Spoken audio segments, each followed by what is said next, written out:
I'll join us if you got doubles. I know, it's amazing. Those we play. They're not scared of me. They never were scared of me. It's a wet heat. Hello. Oh, I know. It's like my house. I just got into my car. I'm like, oh, this is what air conditioning feels like. Our air conditioning unit's a 45-year-old. True. You would appreciate this, Bob. My husband is a CPA. He's like, well, it's not broke. We'll fix it. I'm like, yeah, it's gonna break. Well, so did it break now? No, not yet. Okay, It's well, struggling. It's struggling. It's You know, working it's hard. it's hot. Exactly. It's murky.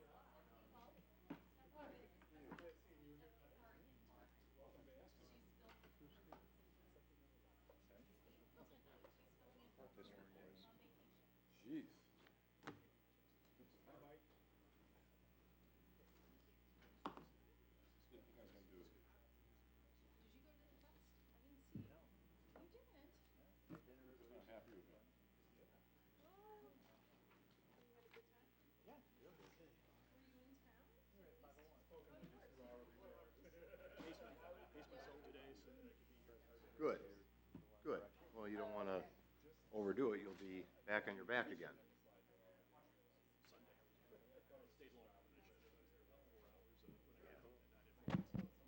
Well, you're on your feet. Yeah. You're recuperating. Yep. Man, it's impressive. It's really impressive.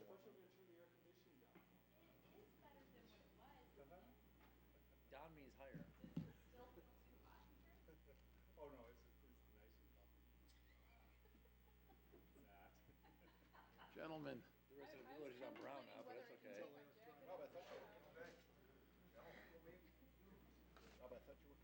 I wasn't.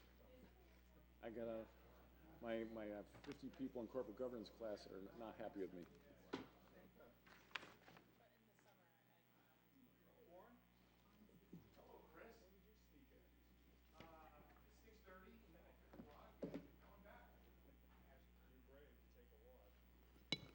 You didn't say you went outside.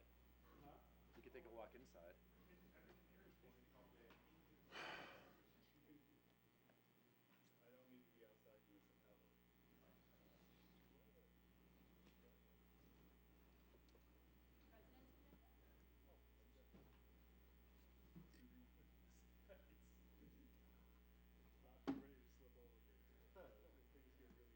You look like you're doing okay, Chris.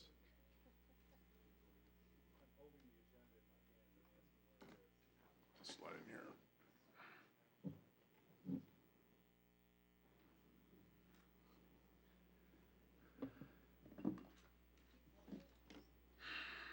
Okay, here we go.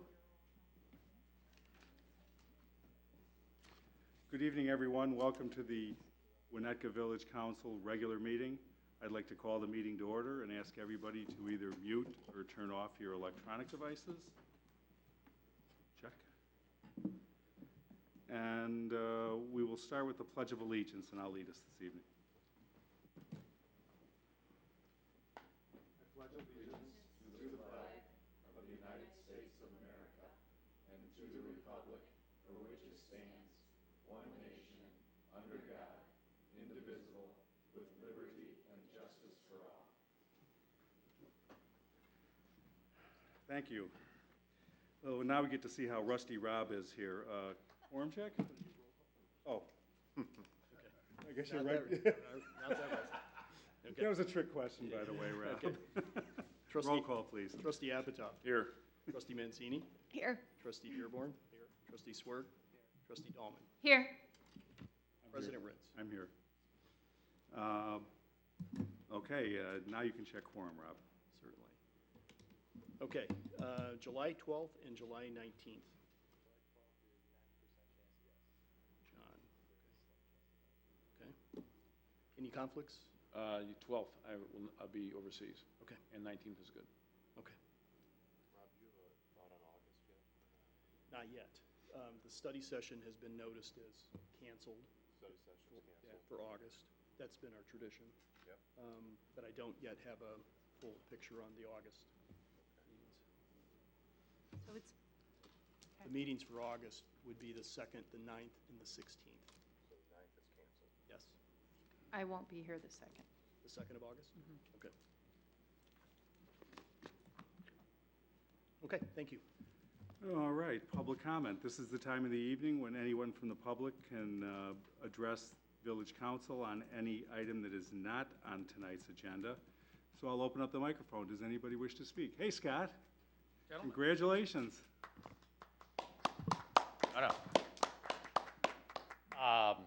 Scott Myers, Cherry Street. So I come here tonight to thank the village for helping on the Music Fest. Between the chief of police being here, which is very fortuitous, between his force, between the assistant village manager, between Public Works, between, Brian Keys and the electric department, it was amazing how everybody once again itches in, and whether it was from realizing at the 11th hour that, oh, I thought you were ordering water barricades, and I thought you were ordering, but dealing with the problems, addressing all the issues and making it flow kind of seamlessly, hopefully, to everybody who attended. It was once again just, an incredible team effort, and I think that, it showed the best of Winnetka, and, I think without, not only the village council's support, but even, every individual department's support, I think we came away with a festival that not only was fun, but was safe and, really kind of had a lot of people from around, around the area and other states kind of seeing how great a place Winnetka is. So I just wanted to come and thank you all for your support once again, and, we'll let this year kind of get behind us, and then we'll see about future years. But at least we got number 5 in the, in the record books here. So just wanted to come and say thanks. So, Thank you, Scott. Hey, I wanted to tell you, too, that I talked to a good friend of mine who's a city dweller and has been for her whole life, and they came up for the festival, and they were just blown away by the whole thing. And they bought VIP tickets and just thought the whole evening was just an amazing experience. Yeah, I mean, I there were a couple of people who I talked to who said, I came here not just because of the schools and not just because of the parks, but because there's things like this that are now going on. So, I don't know how many residents that now makes up, but it's some subset. So it was great. Great. That's great. Well, thank you so much. We really do appreciate all the effort and putting us on the map in the music world, too. So, good stuff. Well, we've got artists calling us now, begging to come. So, thanks. Thanks, Scott. Anyone else? Come on up. Good evening, Warren James, your president and commissioner of the Winnetka Park District. For those of you who are not aware, we held a very lengthy meeting last Thursday, and I'm pleased that the beneficiary of the Orchard 2020 Trust made an appearance. He presented himself to the community. Mr. Ishbia, Mr. Justin Ishbia, made a very personal appeal. He wanted to share with the community his excitement for being part of the community. He has rescinded his request for the louvers, and he wants to work towards a constructive resolution.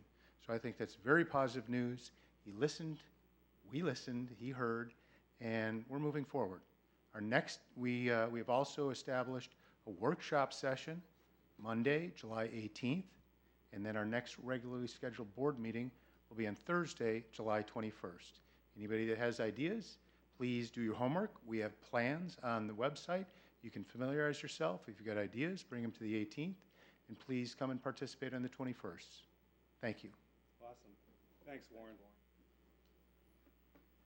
Anyone else wish to speak on public comment? Seeing none, we'll move forward. All right, item 5 is reports. We'll start down with Tina. Any report? No report. Okay. John? No report. Bob? Brief report. You all know that the renovation or work to be considered on the Green Bay Trail has kicked off. And last week there was a small group, maybe 10 people, that walked the trail. There were village staff members, Brian Norkus, Josie Clark, Emily Grimm, a park district, Costa, joined that walk, and then members of Lakota were there as well.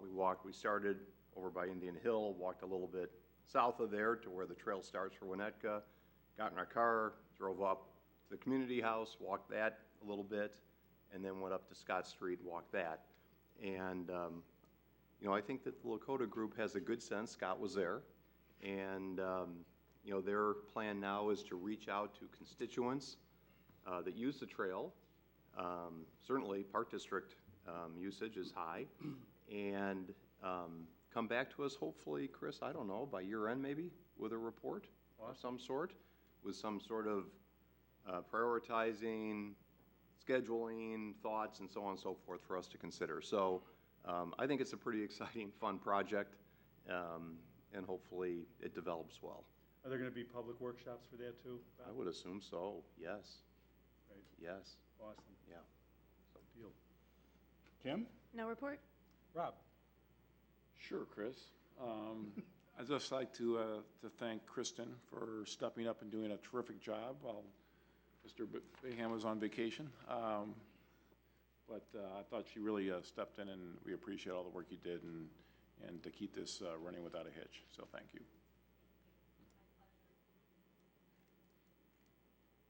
What was that? I'm sorry. Oh. And you're being truthful? For sure. Is that right? That's what I thought. Okay, may I have a motion to approve the final form of this evening's agenda? There's no consent agenda. I know. No, just skip it. Yeah, there's nothing on it. Oh, What are we approving? That's all right. You can just go to ordinances and resolutions. oh, okay, well, so item 6 and item 7, there's no agenda to approve? The agenda's been posted. You only have to approve a consent agenda. Gotcha, okay. You learn something new every day, Peter, thank you. So we'll move on to item 8, ordinances and resolution. The first item this evening is, hold on one sec here.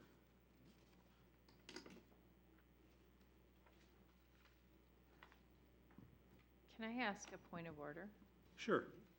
So if I have a question about a longer-term project, it's not on the agenda, can I ask that during, like, new business or old business? What general category are we speaking I about? just wanted to know if we have an update from Metro about the Hubbard Woods Station work, because it's looking pretty precarious. Yeah. The sandblasting looks like it's not stable, and I was just kind of curious. This is probably not the right time, but No, So, go ahead. Okay. we haven't all right. wrapped up reports, so nice to see everybody. Oh, I forgot about the village manager. And turn- great to see you, Rob. Seeing everybody. While I was out, we heard from Metra that UP was still reviewing plans, and they were waiting on them. And then, lo and behold, after we said we want a meeting, immediately the plans had been reviewed by UP, submitted to Metra, and now we're waiting for Metra to submit for approval of the village through the zoning process. The only reason I ask is there's been workers out there kind of sandblasting, and it's like, they look like there's nothing holding that, Yeah. the trellis up. Tina, 2 months ago, I took a bunch of pictures because the base of those columns were just rotted through. Yeah, they rusted out. And then I sent them over to Rob, and then about a month later, the guy showed up to start work, and I talked to him, and I showed him what Yeah. I had seen and everything. And they've been there for like 3 weeks now.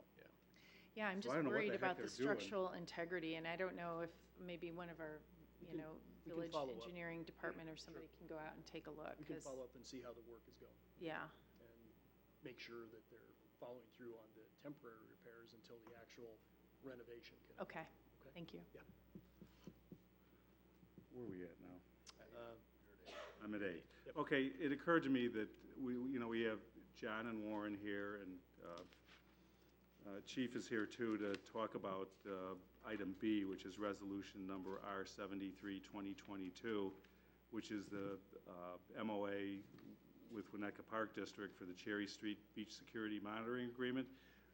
Okay, if I move that up first, so we can Good with get that? these guys on their way, and then we can get into the meat. Okay, so I will call that item to the, on the agenda, resolution number R73-2022. The memorandum of understanding outlines the assignment of a Winnetka Park District employee to monitor the Cherry Street Beach access for enhanced public safety. And our police chief, Mark Hornstein, is here this evening to review that. Hi, Mark. Good evening, President Rentz, Council. Howdy. So last year, there was a small group of residents who live near the Cherry Street beach, and they had requested to meet with staff, myself and village manager. So we met with the residents, and they expressed ongoing concerns about not only nuisance issues, but safety issues for what was going on at that lakefront access point. People that would enter onto the public portion of the property, but then would trespass onto other neighboring properties along the lakefront, leaving garbage that was out there, and also partaking in unsafe activities. There's no swimming allowed there, people jumping off the piers. So village manager and I evaluated the situation, and what we ended up doing was reaching out to the park district, because we knew the park district employs a number of seasonal employees, and we wanted to explore the possibility of them potentially having a monitor down there to try and prevent these nuisance issues and avoid any safety issues. The park district agreed. So last year we created an administratively approved MOA, and we used that, implemented that last year, and it solved the problem. The nuisance issues went away. We really had no complaints then from any issues down there whatsoever. It reduced police staff time from having to go down there and do foot patrols, and we could use our resources elsewhere. So it really worked quite well. Rolling into this year, we involved our village attorney, and park district involved their attorney to take a look at the MOA. They both agreed that we wanted to make some modifications to how it was written with respect to liability and indemnification, both on behalf of the village and on behalf of the park district. And they came to an agreement with that. My understanding is Park District Board approved such agreement last Thursday evening. And I do have obviously a representative from the Park District here as well with that. So I'm here to request approval from Village Council for our portion of the agreement. And with that, I'll be happy to answer any questions. Questions for Mark? And maybe this is for John as well, but it's very clear that in this agreement that there's no enforcement provision that the park district employee has at hand. So someone goes down there, the park employee says, "You're not allowed to be here." The person, "Thanks very much," walks into the water and swims. What happens at that point? Does the park district employee call the police department? Do we just let it happen? Yeah, so if there's an instance where voluntary compliance is not being gained by that park district employee, they are absolutely instructed to call 911. Okay. And we will have our police officers down there immediately to address it. Yeah, absolutely. Okay, so the person swims from there and swims down to Tower Beach. No harm, no foul? If they disobeyed the park district employee, we absolutely would follow up with that individual. Okay. And there's other actions we could take. Okay, got it. Other questions for Mark? I think, Still do that. and we had this discussion, one of the other homeowners on the lake was same thing. People went up there smoking something, and they were bringing down his furniture to sit on his beach. And I guess that's my thought is I don't know if it's part of education or what, but there should never be a justification to build something on the beach to wall off your property. It is something it's a separate thing to address. So I'm not sure what the rule is that the kids even know what's private or what's not, or what the expectations are, but how to educate. I think maybe what you just said, having somebody down there to say no, we'll address it, and we'll be done with it. So hopefully that'll do the same this year. Yeah, and the signage is very clear down there as well, very clear. All right, great. I see the dates make sense, obviously, for seasonal employees, right? For before and after that, do you tend to not get these types of questions? I know September remains a popular month for people to hop into the lake. I'm just curious. Well, we lock it up between November through, I believe it's November through March, so there's no access down there whatsoever. And those other months of the year where the weather is just cooler, we just don't get the same type of nuisance activity down there. You know, if we have responsible adults that are down there, those are typically not the individuals that are causing problems. True, I hope. Okay. This predates approval.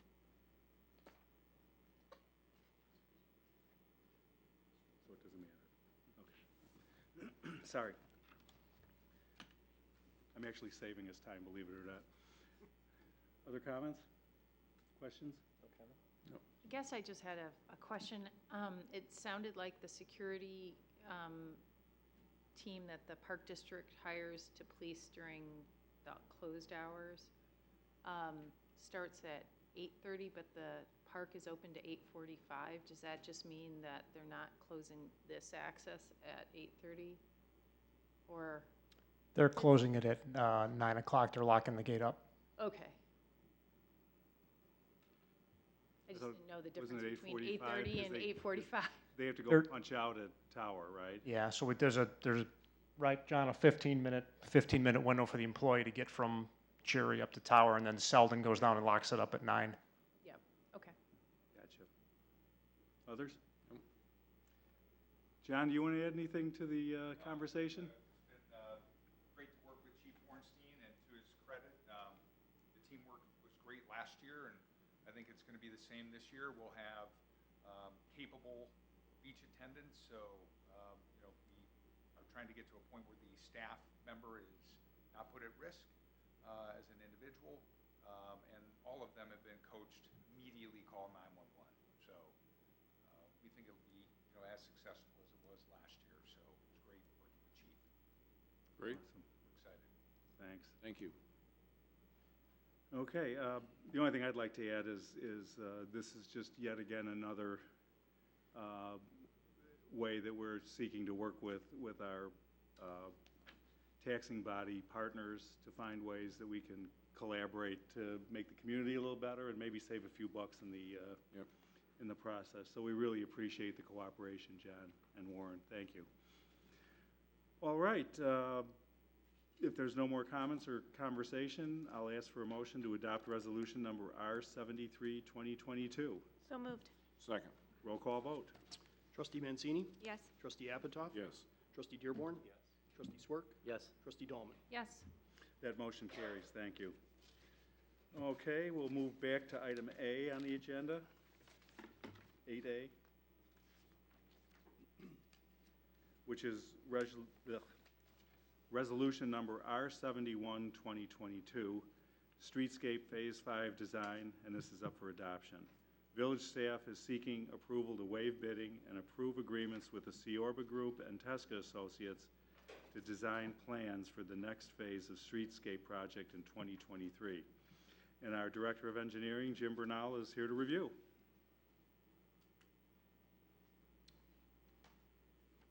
Thank you, President Rentz. Good evening, everyone.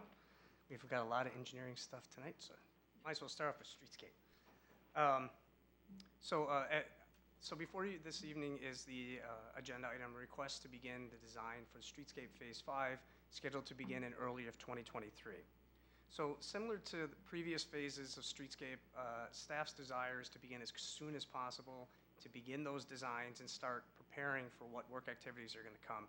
More so specifically this year, as we're having issues getting long lead time items and also getting permits to do certain types of work. So that's the slide here, Robbie. So on the screen before you right here is the limits of the proposed construction for next year, 2023. So this doesn't include all of it, but this was taken out of the approved master streetscape design part. This includes improvements at the corners on the north side. This program is proposed to only work on the north side of Elm Street. So no work will be done on the south side of Elm Street or along where the One Winnetka site is at. Primarily what's driving this project this year is the installation and replacement of an existing water main. We've had quite a few water main breaks that are on here. It needs to be upsized and needs to be replaced. So while we're doing that work, what we're going to do is attach to the already left stub as part of the Lincoln Avenue project, which is located at the alley right near the township building. And then we're going to tie onto that and extend that east towards the intersection of Maple. So the overall roadway components of this will go from just east of Lincoln Avenue, the intersection of Lincoln Avenue and Elm Street, east to the intersection of Maple. The streetscape components that will be addressed as part of this will only be from where we terminated, again, near the alley, near the Township Building, going east to Arborvitae Park, which is kind of shown in the green area here, and then also improvements to the southwest corner. The southwest corner is primarily going to get a facelift, similar to the other ones. We're proposing to do hardscape items, landscaping improvements. There's a new sign that was placed out there to commemorate the contributions for the brick pavers that were there. And so this would match the existing themes that are new at the northwest and the northeast corner of the intersection.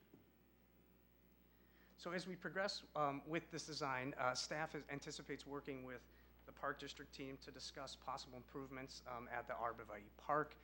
This would include items such as benches, trash and recycling receptacles, potential brick paver improvements, and things like that. But again, this is a smaller version of the standard streetscape project that we've all seen, with the exception of the water main work that would be taking place. Because the road itself is on our priority list to replace, staff is also proposing to resurface everything at one time. So we will only be focusing on the hardscape items on the north side of Elm Street, but we would be resurfacing and restriping the whole road to give it a nice facelift for that. Oh, sorry. So to provide you sort of a quick overview, I sort of hit on some of this. The approach here is to do this as we've done with similar project, utilizing the design team of Ciorba and Tesca Associates. They've been helping us do these designs for the streetscape improvements for the past few years. And in this specific phase, it makes sense because a majority of the engineering components that we would need have already been gathered and collected by them as they develop the Lincoln Avenue portion there at the, called the west end of the project. So they have most of that grading component. Again, this would extend the streetscape elements just on the north side to Arborvitae. We would replace the existing water main with a new 10-inch water main. This would be consistent with the water department's long-term vision. Again, the hardscape and landscape items improvements at the southwest corner. And again, no work is proposed adjacent to the proposed One Winnetka site. So under project scheduling here, what we're looking to do is by moving forward with the design now, what we hope to do is develop those exhibits that would show what the proposed development would be, and then we would wind up bringing those back to council, shooting for October-ish. We would be able to present those so we can move forward with finalizing the contract documents and get ready to go out to bid. We'd like to go out and do a full bid this year. So some of the items that, that this proposal includes is some data collection, again, topographic surveying of it, of the project limits, the design of the water main on Elm Street, coordination with private utility companies if the new water main requires anybody to relocate, such as North Shore Gas, AT&T, things like that. We would coordinate early on. Again, the development of the concepts, again, anticipated to be presented to the council in October. This agreement would also prepare contract documents, cost estimates, so we would have that as we start to get into budgetary season. And then coordinate the regulatory permitting with the IEPA, which is really the big one that we were going to be facing this year. And they would also be assisting, as they have done in years past, with bidding and the project administration as we start to move forward with that. So based on the information already developed and available, we approached Ciorba and Tesca and asked them to provide us a price. Staff is proposing to utilize the money that has been approved as part of the fiscal year 22 budget. In the Business District Revitalization Fund, there's $100,000 in there right now that is allocated for the next phase, design of Streetscape Phase 5. The proposal from Ciorba and Tesca is for a combined amount of $71,146.48, so we're well below that amount. And for that reason, we think that the design team will continue to do a good job for us for this next phase. So staff is requesting your consideration for approval of resolution R71 2022 to award to waive the competitive solicitation process and award the contract again to Ciorba and Tesca. Great, thanks, Jim. Any questions for Jim? Sure, I have a quick one. Optimistically, when Winnetka starts, this new 10-inch water main, is that what they'll feed off of? Is that- That's correct. So then that should be good enough size-wise? That's correct, Great. yep. That's the only question I had. If I may, Chris? Go ahead. So Jim, a couple questions. One, this is a fairly limited streetscape, right, other than the water main. Correct. In the context of these consulting fees, how do these respective fees compare to those that were done on the west side in the big project and so on? I mean, a lot of this is, I don't want to call it repetitive work, It is. but Yep. I'm assuming this is downscaled It's downscaled. considerably. That's correct. So Ciorba, when they did the streetscape design here for Phase 4, don't quote me on the exact number, I think it was $135,000 when we did that overall. There's a lot more cost involved with Tesca's fee. Again, that total is a combined between Ciorba and Tesca. There was quite a few components that got reused again, but there was some details as it involved Moffett Mall, some of the corners, some of the build-outs. It was mostly engineering in that aspect. In this case, it's almost an even split. Ciorba is about $41,000 for here. The biggest point is the design of the water main, coming up with the IEPA permitting, responding to those comments, the regulatory part, and then about $29,000-ish for Tesca to do the redesign of the southwest corner, and then work with the Park District on a collaborative effort in regards to Arborvitae Park, and then the enhancements along the north side of. So what was Tesca's fee, for instance, for the Lincoln Avenue project? I don't have that on hand. I could get it for you, though. I mean, again, I mean, the water main and so on, I get that, but hopefully that this is, I mean, these consultant fees do add up over time. Correct. And hopefully this one is taking advantage of the knowledge they already have. Yeah, and that's why we approached them again to help us, because they have a lot of the front-end documents that we don't have to recreate.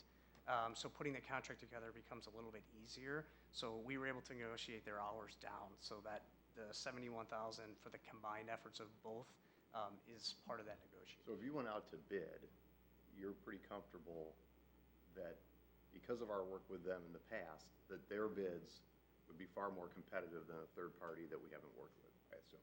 Yeah, and what we would do too is what we compare is we go through the proposed hours. In other words, how long would it take for them to do CAD work or develop the contracts?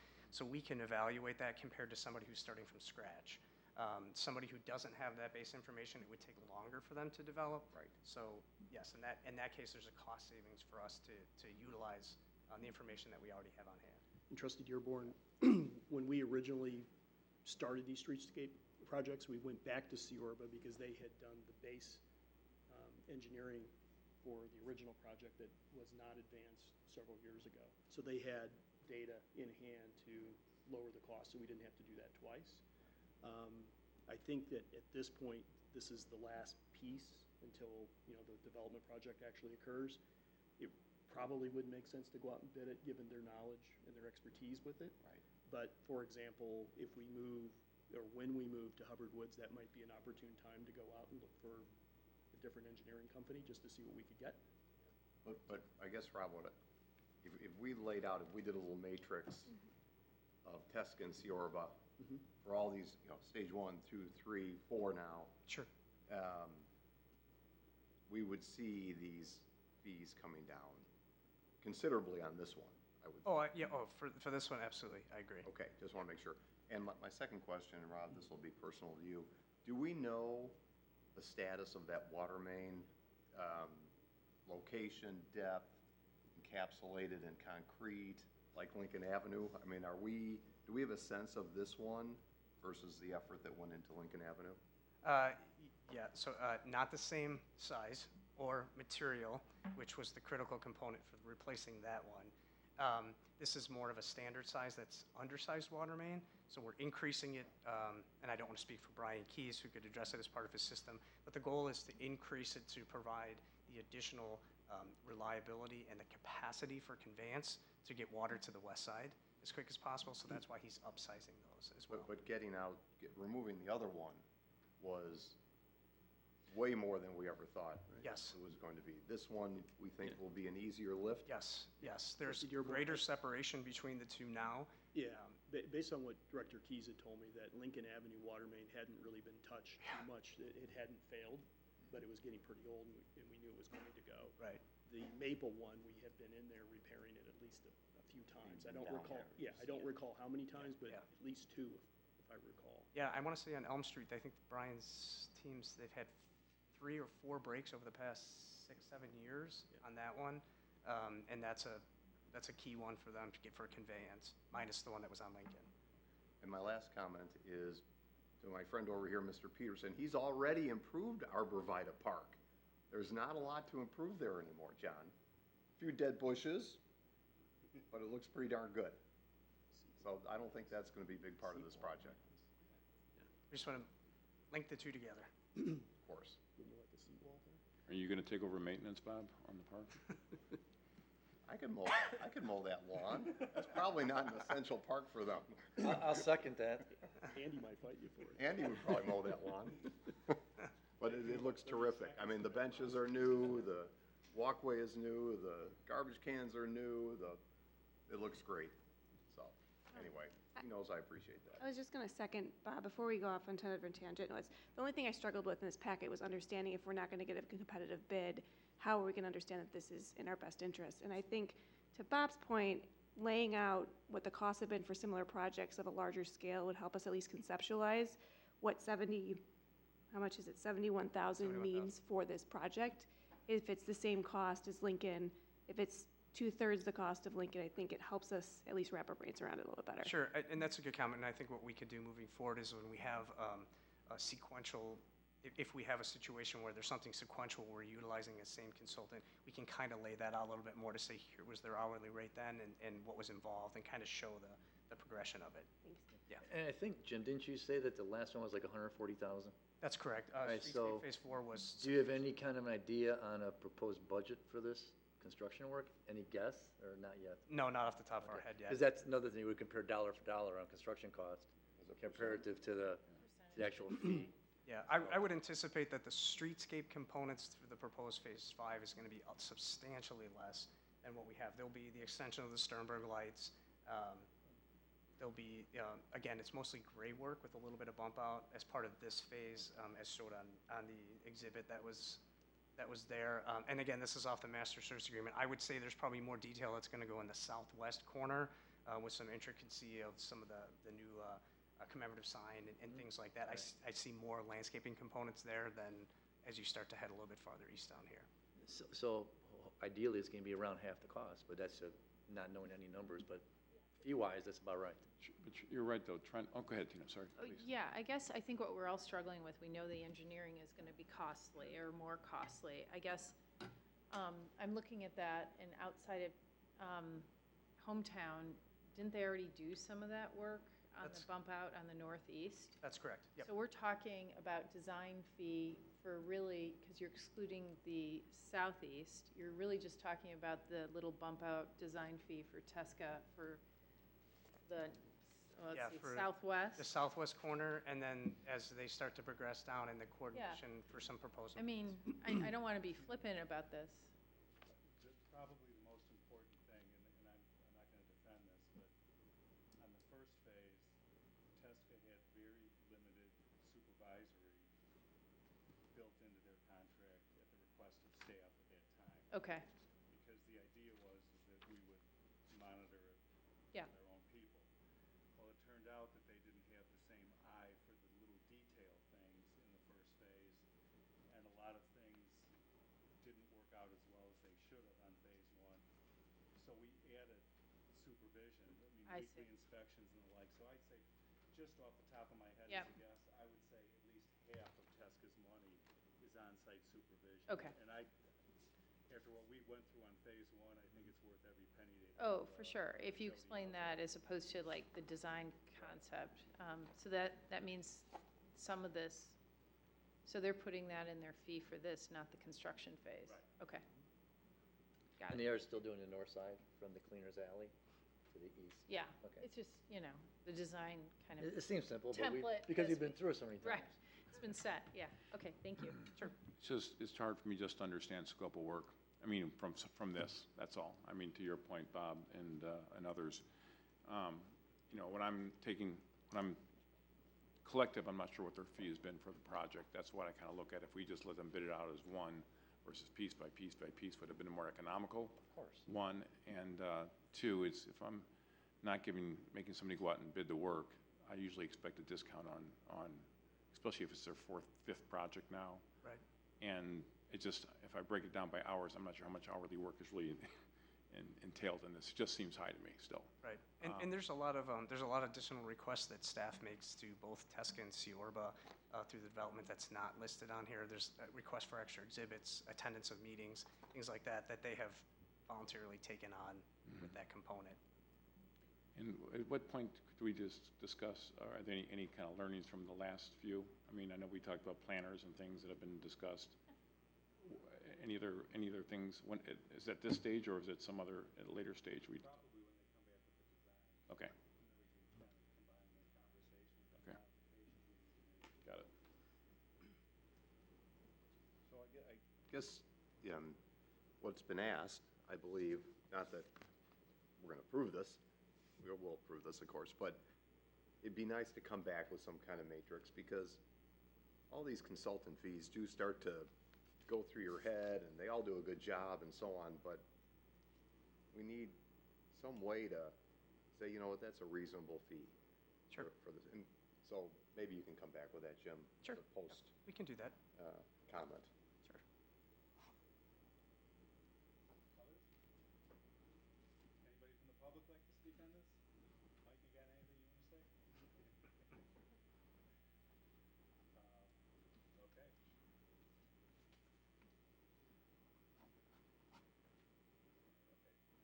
So, may I have a motion to adopt resolution number R 71, 2022? So moved. Second? Roll call vote? Trustee Swerk? Yes. Trustee Mancini? Yes. Trustee Dearborn? Yes? Trustee Dahlman? Yes. Trustee Apatow? Yes. That motion carries, thank you.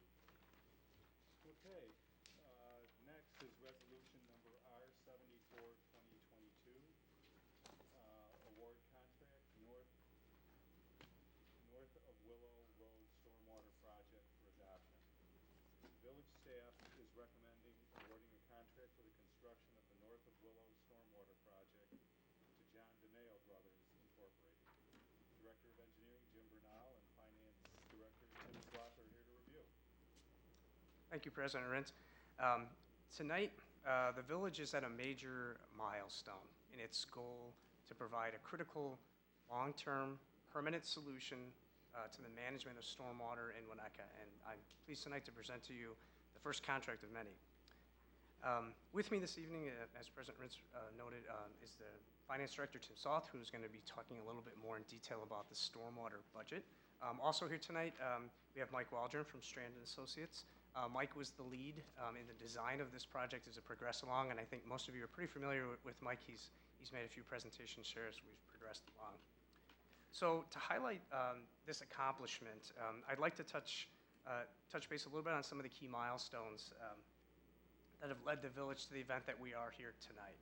So in 2016, the Village Council adopted the Stormwater Alternative Study for the Western and Southwestern Winnetka program. Shortly thereafter, a few years later, the council approved the first intergovernmental agreement between New Trier High School School District for the use of Duke Childs Field for the underground storage. A year later, the council approved the second intergovernmental agreement, and this was with the Winnetka Park District. And this was for the use of the golf course in the Little Duke for above ground and below ground storage. And then in 2021, during the heat of the pandemic, the council also approved the design of the North of Willow Road storage project that is before you this evening. And then in 2022, we took that a step farther and went out to bid and advertise for this project to actually begin the construction for it. So really over the past 6 years, the village is committed to and advanced the design for the proposed storage improvement project for the North of Willow Road stormwater project. And it's considered to be one of the most critical of the storage projects, and it is the key link for the various other components that you'll see as we talk as it relates to conveyance. There's various above-ground and below-ground storage components that help to, that are linked together to collaboratively capture, store, filter, and control the stormwater as it relates to the Cook County Forest Preserve property, which it currently does now. So the exhibit here in front of you, this is the some of the elements of this project. And specifically, there's the Skokie playfields, just to kind of refresh us on this. There's a portion of the 18-hole golf course here. This is where probably the largest above-ground storage will be taking place. There's the portion of the Part 3 pond. Again, this is linked to that as well. This is another above-ground storage tank. There's some golf course regrading that will be taking place north of that in here to help with the conveyance. And then there's the combination of the Duke Childs Field, which is on the New Chert Park District, and then on Little Duke. These are the below-ground storage components. And included with this as well is also some of the larger conveyance that really sort of preps the area to accept water from where the Ash Street component is, Oak, and up through Hibbert. And what's important about this is as part of the IGAs with both the Winnetka Park District and New Chert High School, as this project was developed, it is compliance with our current IGAs. We were sensitive to make sure that we accepted their input and worked with our intergovernmental partners as this program was developed. So in talking about some of the importance of this project, and really what drives this is that this phase of the project, again, it's so critical in the fact that it provides 79 acre feet and approximately 25.7 million gallons of storage as it relates to the overall project. This specific phase of the overall stormwater provides 48% of the total project storage, which is the largest of all. It provides a near 50-year level of protection for those properties north of Willow Road. It's the most extensive and complex of all the proposed projects. And this part here really sets us up for the future as it relates to conveyance. It's where the stormwater will go to, where it'll be captured, and it's the point to help get the stormwater away from those residential homes and provide the safest routing for the roadways and things like that. So this project, again, meets the requirements also of our MOU with the Cook County Forest Preserve. And one of the critical components of that was that we needed to make sure that the village provided not only upstream storage, but also the water quality. So this project meets that component of the MOU. So, so this project was officially released for bid on April 4th. And on April 21st, a mandatory pre-bid meeting was held with prospective contractors, as well as with the design team for an opportunity to make sure they were clear on the key milestones of the project and provide an open forum where they could ask questions of the design team to make sure everybody was on the same page. And then on May 3rd, we received 3 bids. Those bids here are shown on the slide. The highest of the bids was from Berger Excavating. You may recall that name. They helped actually work with us as we started to develop some of the preliminary costs. They issued a proposal of a little over 31 million. V3 was next at about 26.2 million. And the low bidder for this was DeMayo Brothers, Inc., with a low bid of $19,642,172. So after reviewing the bids, staff held discussions with the apparent low bidder to seek opportunities, to see where we might be able to reduce some of those costs a little bit. Working collaboratively with them, the village was able to identify cost reductions in the magnitude of a little over $4.3 million. And some of the 2 key critical components of it, first was the landfill disposal. And this relates to... Which, I'm sorry? I'm sorry? Landfill, thank you. The disposal of soil at the landfill, excuse me. Primarily what this was is there was a price in the project to actually haul the soils away from the town. And by utilizing the landfill at the Public Works Yard, we were able to place the soil on that, which was the original intent. And by doing so, we were able to save $2,764,000. In addition to that, there were some other smaller bid modifications totaling a little over $1.5 million. And these included such things as a redesigned pump system. There's some reduced fencing work that was part of the project, modified erosion control and restoration measures, and some other miscellaneous pay items. So included with this as well is some alternatives. These are requests that were made from the Winnetka Park District as we developed this plan for some alternatives that they were interested in pursuing outside of the scope of the base contract. That's shown here on that slide. We received some bid pricing from DeMayo at a little over $1.2 million. So should the Park District choose to want to move forward with that, those costs would be borne 100% by them. So in total, the contract was able to be reduced to a new total of $16,514,557. So with that, I'll turn this over to Tim, and Tim's going to kind of walk us through a little bit here about the budget for the project. Thank you. Good evening. So Jim walked us through the base bid and the contract negotiations. I'm going to walk through the total stormwater project as a whole and how this project kind of slots in to the overall project. So included with your packet was a big spreadsheet that had a lot of detail that we'll be running through line by line in a few slides. But to summarize that Exhibit A, in November of 2020, we brought forth the entire stormwater project and the financing plan for that. At that time, the estimated cost was $75.7 million. We went through an escalation exercise and utilized the CPI for a metric to escalate the costs. And as of December 31st, 2021, that cost is now $79.3 million. And the current estimate of cost is also $79.3 million. To summarize the key components of the current estimate, 25.5 is dedicated to storage, 34.3 million is in conveyance costs, soft costs excluding contingency for permit fees, engineering fees is $12.4 million, and then contingency currently stands at little over $7 million. So that's the breakdown of the whole $79.3 million. So as I mentioned, the next few slides we'll go into detail into that spreadsheet and really walk you through. But first we wanted to just hit on the escalation factor that we settled on. So we looked at and analyzed multiple different metrics, including the ENR building cost index, producer price index, the construction analytics index, and others as well. And they were ranging between 8 and 15%. But ultimately we decided that the consumer price index was probably less volatile than some of these construction indexes, and is also tied to our property tax levy. So every fall when we go through the property tax levy exercise, even though we're a home rule community, we still operate within the constraints of the non-home rule, and we actually exceeded that. But the non-home rule tax cap is tied to the CPI index. So we felt this was a good metric to utilize for analyzing this project.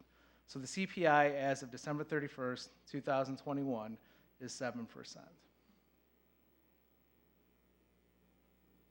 Okay, so this first slide, the spreadsheet, including the pack, obviously was too big to kind of show on one slide, so we're breaking it down into different components. So the first one is the storage projects. So the first column is the council-approved plan. So that's as of November 2020. That's what's going to total the original $75.7 million. And then the next column is what that plan is with an inflationary factor, the escalation of 7%. And then finally, the project plan as it currently stands. So I think it's almost easier just to go take a few of these as an example. So for the Cook County Forest Preserve, that top row, the stormwater wetland, that was originally estimated at $2.4 million in November of 2020. And then with the escalation factor, we would expect that to be $2.5 million. That escalates to $2,577,000. And then the project plan, since that's a future project and we don't have any known cost to date on that, that still equals the escalated cost. Now, if you look a few rows down to the Duke Childs and the Park District storage, that was originally estimated in November 2020 at 6.9 million. That has an escalation to 7.3 million. And then we have, you see these boxes that are colored in green and pink. So the green is what are known committed costs. So we've either spent that money or we're committed or ready to spend that money. The pink is the DeMayo contract that's up for consideration tonight. So for example, for this project, the Duke Childs and Park District storage, we have our 6.9 base, escalated 7.3, and we know that the storm trap costs 4.2. So that's the actual cost that's slid in there. We know the portion of the DeMayo contract that's associated with this is 4.4. So that's where we get to our total project plan. So as we go through these, the total project plan as it currently stands today is a blend of escalated estimates and then also incorporating the known factors as it currently stands. So for the stormwater, for the storage project portion, we had an approved council plan back in November of 2020 of 19.9 million. It was escalated to 21.3 million, and it currently stands with the known factors at 25.5 million. The next slide is the conveyance portion. Similar exercise. We have the council approved plan with the escalation factor and then the project as it currently stands. So there are 3 conveyance components as part of the DeMayo bid that are highlighted in pink. But overall, the $32 million was the council approved plan for November 2020 for conveyance. With the 7% escalation factor brings us to 34.3 million, and we're right there with the project plan as it currently stands today. The final slide, so we only escalated the hard costs, the hard components of the storage, and the hard costs associated with conveyance. These are the various soft costs, which include different fees, engineering costs. We didn't put an escalation factor on this, so these are unescalated, so that the first column and the second column are the same at 23.6 million, and the project plan currently stands at 19.4 million for these cost items. So in total, the council approved plan as of November of 2020 was 75.7 million. With an escalation factor of 7%, that total now stands at 79.3 million, and that's the current project plan as well, the 79.3. So couple of the key items also highlighted on this slide, allocated contingency of $3 million. So the original plan had a built-in contingency of a little over $10 million. That's been drawn down to $7 million. And then we have a summary of the green items and the pink items. So again, the green is the committed cost to date, the $7.2 million. So that's money that was spent or contracted or soon to be spent money. Those are our committed costs. And then the pink is the DeMayo contract. And this is the $15,285,000. So you'll notice this is slightly different than the $16.5 million that you're being asked to approve, because the contract, the resolution total, includes those Park District alternatives. So stripping out those 1.2 million in Park District alternatives, we have the $15,285,000 built-in cost as part of our $79.3 million total project.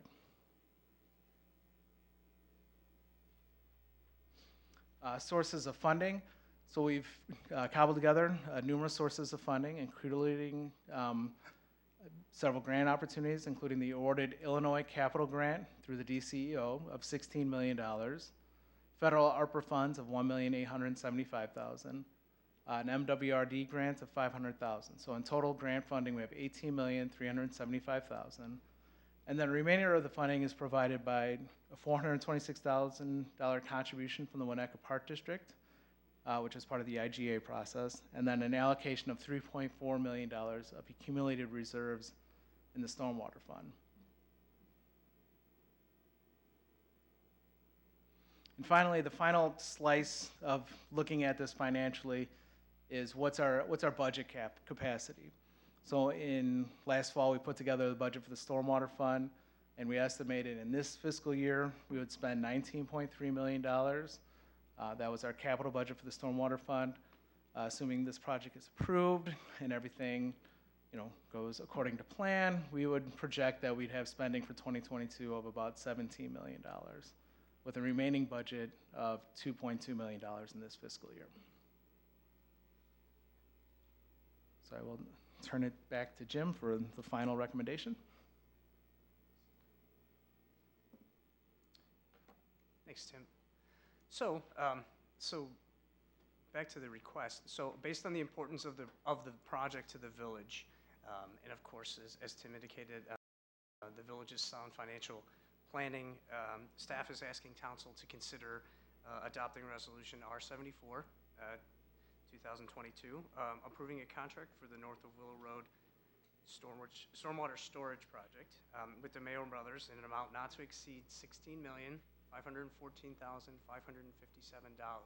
Again, of this, the village's commitment would be $14,858,598 that'll be paid for by the village, and then the $1,655,959 will be paid for by the Winnetka Park District. And just to clarify that again, that's the obligation of the $426,000 that is part of the base bid cost, and then the optional alternatives of the $1.22 million there.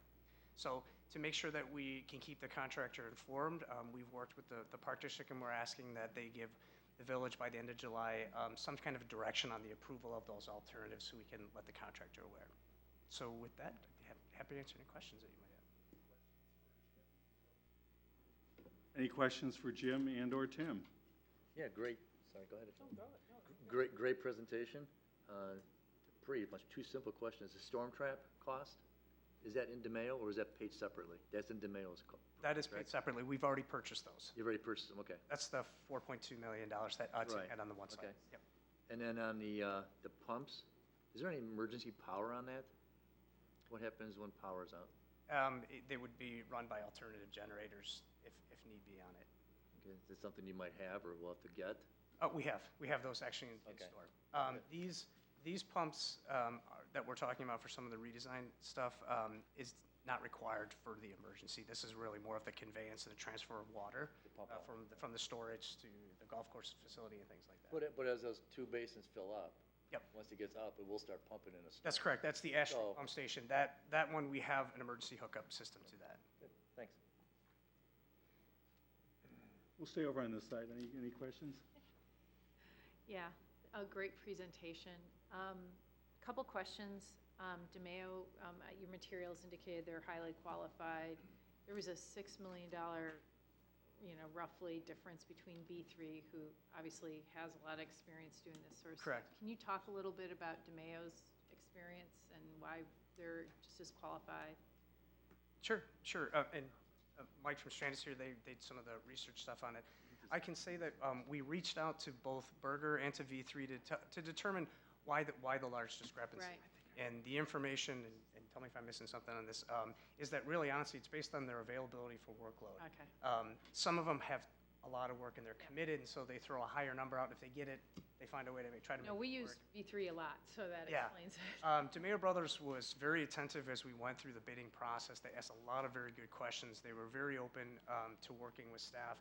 And once it was determined that they were the apparent low bidder, we actually had a meeting and talked through them, and they were very open to saying, look, we're excited about the job. What can we do to try to make it work? So they were they were a good partner right from the get-go to try to reduce those costs. And then my only other question is tying the escalation calculations to CPI. It's maybe a little bit low. Would it be better to, tie it to the 8.5% of the, can't write ENR, yes it is. Are we rethinking that in terms of, in this time period of rapidly increasing costs? Yeah, we did select the CPI. It is a little bit lower than some of the construction, but we felt it was a little less volatile, long run, and we're picking this for the full 5 years. So that stormwater tracking sheet, that's meant to be a live spreadsheet. So by live, I mean when we come back with the next major approval for this project, we're coming back with that same spreadsheet. If it's been a year or two that's gone by, and we'll have the updated escalation information. And over time, the CPIs seem to be a little less volatile. And again, it was tied we also picked that because a lot of our financing is tied to the CPI. So it makes sense, like our property tax levy is tied specifically to that number as well. But yeah, overall, I mean, that the numbers we're presenting is as of December 31st, 2021 escalation. We know there's been significant escalation even since that time. So we're also trying to, keep a lid and not just say, pick a number that's it seems more appropriate now and it might be higher, but we're trying to kind of also contain as well. So I don't know if that makes.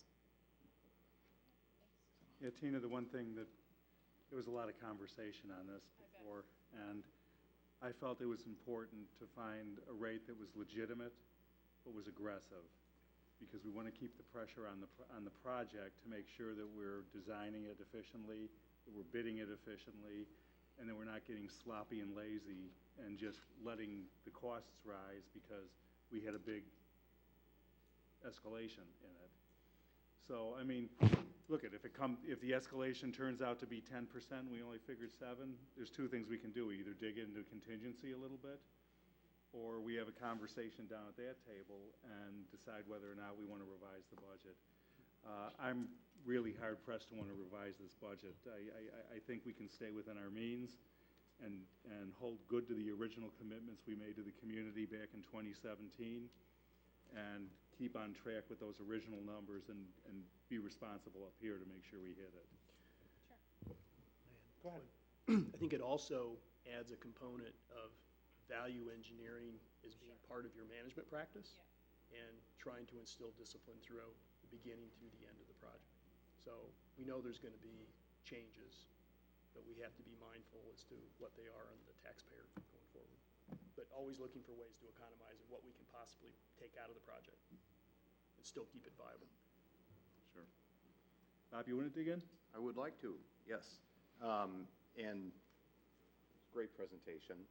And I commend the staff for finding $4 million of reduction from the contract. That's great. And I did have a conversation with Jim and Tim and Kristen at length today, so I answered a lot of my questions. But I have more questions. And I go back to a couple of things we talked about earlier today. So this particular contract to me is approved. I mean, it seems to make total sense. But now I'm starting to think about the whole project and how we think about this and how it's evolving. And Jim, I talked this afternoon how I kind of thought about this. I sort of stripped out the contingency and said, okay, it was $75 million with $10 million in contingency. We were thinking $65 million. Of course, it wasn't going to be that, but we had a contingent. But $65 million. And now we're $79 million with $7 million of contingency. So it's kind of gone from 65 to 72. We're about a third of the way through, and I think, Jim, you should probably talk about your comfort with some of the conveyance figures at some point. However, and I think this page, we've talked about the stormwater budget in our budget process, but this is really the first time I've kind of seen it all on one page, really broken out, and I really like that. However, I think it would be really helpful. Number one, some of these are just inflated for 1 year. Some of these costs are going to be incurred over several years. So $4 million turns into $4.3 million, so on, so on and so forth. I think, Chris, we might be at the point here where we can, and we've kind of done it with the stormwater budget, but from here we can kind of match funding and costs. We have some estimates here. Can we lay this out and say, okay, 2022 we're funding this with all these grants, which is unbelievable. It's awesome. We have another grant hanging out there. How are we going to match the expenditures with the funding going forward? I think we're at that point where we can kind of look at that based on your assumptions. I know the assumptions are going to change, but what you took, so I think, we need to go. The village needs to know where this is going. This is the biggest project ever in this town cost-wise. We've got it under control at the moment, but the world's kind of upside down a little bit. As Tina's point, the 7% could turn out to be, I mean, I don't know, Chris, you tell me about construction costs right now. I hear, Warren, tell me about diesel costs. We heard about that the other day. You know, this is ever going to be ever changing. And I think now we have the ability to sort of map this out quite specifically, and you can bring in your thoughts on conveyance. Sure. That they're more, but personally, I would kind of like to see that, because we're at that point now. We haven't been at that point. So you're thinking of cash flow, Bob? I'm kind of thinking cash flow and timing of projects, sequencing the projects. You know, grant number 2 is going to pay for this or that. Stormwater is going to pay for this or that. Our delta at this moment might be 10 million, was whatever it is. Right. And how are we thinking, the financing costs have gone higher. How are we thinking about that? I think we can put some meat around the bones of this project at this point, going out several years. It won't be perfect. All the assumptions will be somewhat wrong, but I think it would be really helpful. And I think that right now we're saying to people that this is 79 million, but actually it's going to be more than that, because we're going to be inflating for years 2, 3, 4 down the road. This might be a real purchasing cost kind of a number right now, but I think we're sort of there. And I was going to ask our friend from Strand if he agrees that there should be no inflation on the consulting costs of this and the engineering costs. The answer is yes. The answer is what? There's no His answer increase? is yes, but our answer is no. Okay, all right, so I don't know if that assumption is completely fair at the moment. So anyway, that is my main thing. I like where we are today, but I think we can now wrap this up a little bit and look at what the whole thing looks like over the next several years and how we're going to pay for it. We have a lot of those spreadsheets underway, kind of mapping that out.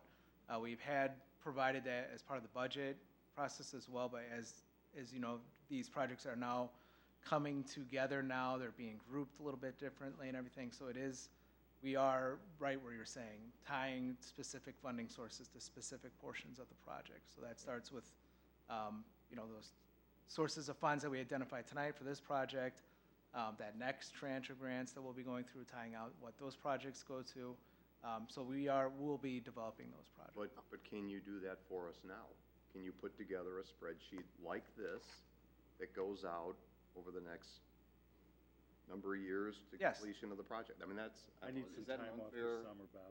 How about in the fall, we give you that? Okay, that's fine. Yeah, But part of there the was a budget document, like you noted, during the budget, that had the stormwater fund going through a 4 or 5 year period, and how it was, It's not this detailed. So, not that detailed, but it was Yeah. depleted, and how we're gonna fund, and Or so also, could- I'm going to go back to the November of 20, when we had the financing plan. We had the framework of a cash flow analysis Correct. in there. Yeah. So, in working with staff, we've been updating that, and I think probably by late summer, fall, we can have that more pinned down, especially with the additional 12 million that's going to be coming for the wetland site that's been reallocated to Winnetka. So we're keeping an eye on it very carefully, but I think let us get through this next meet, and then I would say early fall, we can have that cash flow analysis with the appropriate level of detail that I think you're looking for. Okay, that would be great. And No, we'll probably start at the high-level summary, and then you'll probably have a second one with a little more detail that breaks it down into the major components, if that makes I sense. think it would be helpful. And Jim, maybe you want to mention on what you mentioned to me about the conveyance projects. About the conveyance. One of the components that we had talked about here was a little bit of what's our confidence as it relates to the conveyance cost, as the estimates that are there. Staff has worked closely with our consultants in regards to this, and what you find is that for most conveyance projects, more of our more standard capital projects that you would see, or somebody putting a pipe down the road, they're not as volatile as some of the works on this first phase. There's some attributes there that can be influenced a little bit more. As we've learned, we're not golf course designers, but as we learned, there's some costs that can really go up and down as certain aspects of things. Those conveyance projects are more consistent, and which is why we feel that the numbers that are there now are on track with where we think's going. Jim, the conveyance numbers actually tied out fairly consistently in this recent bid. That's correct. That is correct. Actually, and they were reduced a little bit in some areas from where we thought we were. So there's another agenda item coming up tonight, and that's for the design of that conveyance. As we start to accelerate those designs, we will have a better understanding of actually what the costs were. Things that we can say, okay, we thought this was going to happen, now we don't need it, so that cost can come down if we run into conflicts. And I'll get a little bit more detail about that, but as we start to develop those other phases and get that information, we'll be able to come back and to your point, Trustee Dearborn, we should be able to stitch together a little bit more confidence about what those costs are and then link that with our funding sources. And I'll talk a little bit about that too, about the importance of moving forward with that, because it does open us up to some more opportunities for actually get additional funding to cover some of those costs. So, but that's what we're talking about. I mean, I think, and Chris, to your point earlier of the costs get out of hand, you know, the thing goes upside down because the world's upside down. The world could be in Great Recession, inflation could be out of control. Whatever it is, we have this structure in place. Maybe if that happens, hopefully it won't happen, but there could be pivot points along the way if it did happen. Yep. And to kind of see the numbers as you go out 3-4 years, I think would be informative on that front. Thank you. That's all? Yep. We'll move over here. I had two questions. One was related, which I was trying to chime in there too, about the funding sources. They're fully approved and there's no work remaining to secure them, correct? The three that are noted?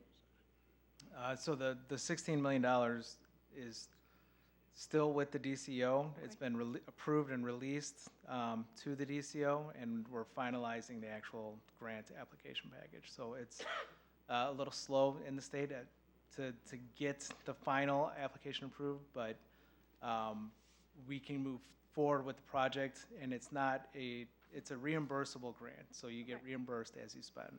Which I think comes back to be helpful with the cash flows because of what we receive, paying out all that stuff. But, okay, great. And Tim, that grant agreement is coming later this summer? So they assigned a new grant manager to it. Okay. So I think there was some delay with the old grant manager, but with the new, it is coming. The latest estimate between 8 and 10 weeks, the final agreement. And then, That was as of this morning, just talking to them. That works. and then the other two as well, obviously much less significant. The 16 million is imperative, but the other two are secured then too? Yeah. Great. And then my other question, which I think, I love hearing Bob talk about budgets, things. But I was just going through the numbers with the contingency and the amount we're spending. It's somewhere around, it's using up 42% of the contingency for this specific line item. And that's essentially equivalent to 18% more than what we, I'm assuming, originally thought DeMayo or whatever this bid would come in to be. Are there any other items coming up in the future that you expect would eat such a significant portion of the contingency ahead of time? Or is this the one you were most concerned taking over the largest portion of that budget? I would expect that this would probably be the biggest portion of that project. As we noted, the conveyance numbers are a little bit more set. They seem to be a little less prone to the current inflation. But, you know, it remains to be seen exactly what the future bidding environment looks like. Okay. But in theory, the idea is that this is one that was more elusive in terms of understanding where they would net out, so you're less concerned about it taking such a large portion of it? Correct. Okay. That was it. Okay, I won't be redundant on many good questions my fellow trustees have given. I did hear Rob talking about, Bob called it pivot points, whatever we're going to do. I guess as I look at this and I'm all in on the vision, I think it's great what we're doing. It's a huge undertaking, and I think it's critical that we really stay to what we say we're going to do to the residents, because this is big. But that said and done, I am curious what those would be. We should know what those pivot points might be up front, and I agree, while we want to get 100% of everything, you know what, getting 95 or 85% of it may just be solve our problems, and we can save, as we find out as we go, it's actually working better than we think, et cetera, et cetera. I just would like to know what those pivot points might be in the future where we can save and make sure we stay within our means, because I think it's critical. Okay. Based on the questions, I have a follow-up. On the grants, if they're not 100% approved, is there any issue starting construction prior to the grant? So it's a reimbursable grant, so we are allowed to move forward, and we're with the stormwater project as mapped out, we did the bidding in accordance with their requirements, so there should not be any issue moving forward. Okay, thanks. And there will be more grants. Well done. There will. Nice to hear. I will make it my business for as long as I'm here to keep pounding on doors and trying to find places where we can get more money for this project. I would love to be able to fund it all. Bob, we had this conversation last time where we were close at the 75 with almost having the whole project financed. So I know there's money out there. I've been talking with people that matter.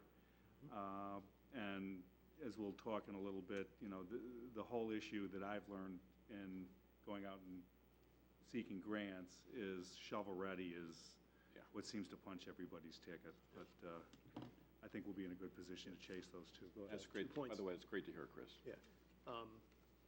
You recall, council, we had a discussion about the $12 million grant that was originally allocated to the county and Winnetka. It was completely retitled and allocated 100% to Winnetka in this last session. So that is ours. And we have an outstanding just over $8 million FEMA mitigation grant that we made the first cut. No guarantee that we'll get it, but that's one example of a sizable one that we're chasing. The first one's almost the Chicago Shuffle. That was, I'm glad to hear it got back. I'm a firm believer, instead of trying to change the rules, just figure out how to use them to your benefit, right? Rob, is this, or Chris, is this a subject that Josie will be highlighting in communications in the Winnetka report? I mean, are we going to kind of expand a little bit to the residents, communicating where we are, where we think this is going? I think we should. This is, and the grants are a huge part of the conversation. Yeah. But we should definitely be keeping this communication flow going. Kristen, do you want to? So Trustee Dearborn, if I may, just to set expectations, the current Winnetka report will be in mailboxes around July 4th. It's on the printer right now. Okay. So yes, we will, but not this edition, the fall edition. Well, you could do it in one of the weekly electronic emails Summary. too. But we can put more meat on the bone in Yeah, this. I mean, next quarter. This is progress. Yep. With change. With, Sure does. Sure is. What do you know? Yeah. Oh, we're anti. All right, is there anybody from the public who wishes to speak on this item? I'm getting 2 blank stares, so I guess not. Any other comments, questions, or anything else on this one? Now I need my script.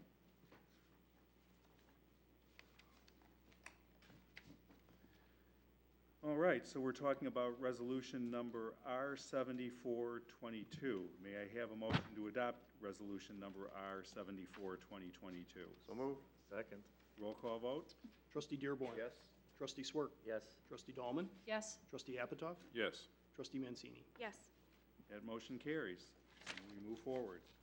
Item D is resolution number R75-2022, construction engineering contract north of Willow stormwater project. This is up for adoption as well. Village staff is recommending approving an extension agreement with Strand Associates for resident engineering services for the north of Willow Road stormwater project. And Jim is back at the podium to walk us through this one. Take it away, Jim. Thanks. So this agenda item for your consideration is the approval of the contract with Strand Associates to perform the construction observation services for this north of Willow Road stormwater storage project.